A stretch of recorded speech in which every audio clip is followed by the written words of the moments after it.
வணக்கம்,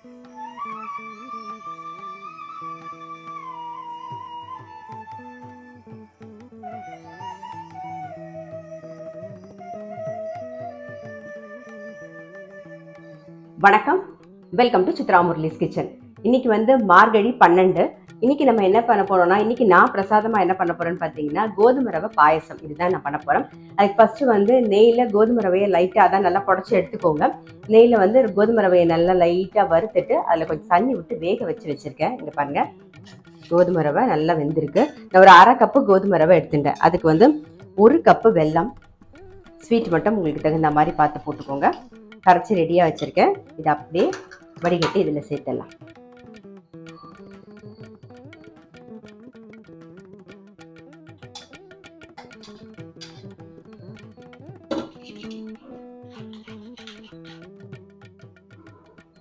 அந்த வெள்ளை கரைசல் மிச்சம் இருக்கிறதையும் சேர்த்து ஊற்றிடலாம். இதில் ஒரே ஒரு கொதி வரட்டும். நல்ல ஒரு கொதி வந்துட்டுருக்கு. இந்த சமயத்தில் ஏலக்காய் பொடி சேர்த்துக்கலாம். ஏலக்காய் பொடி, அப்புறம் சுக்கு பொடி கொஞ்சம், அவ்வளோதான்.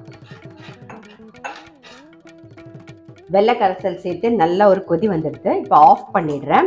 நான் வந்து காய்ச்சி ஆறின பால் வந்து ரெடியாக எடுத்து வச்சுருக்கேன், 1 டம்ளர். இப்போ அதை சேர்த்துக்கலாம். நம்ம அதை சேர்த்து அப்படியே மிக்ஸ் பண்ணிடுவோம்.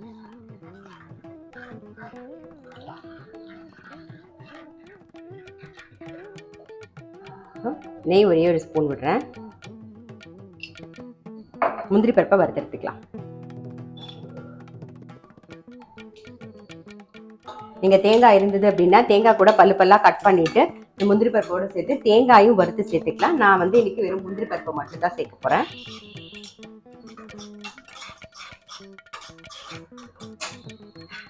முந்திரி பருப்பை சேர்த்துருவோம், அவ்வளோதான்.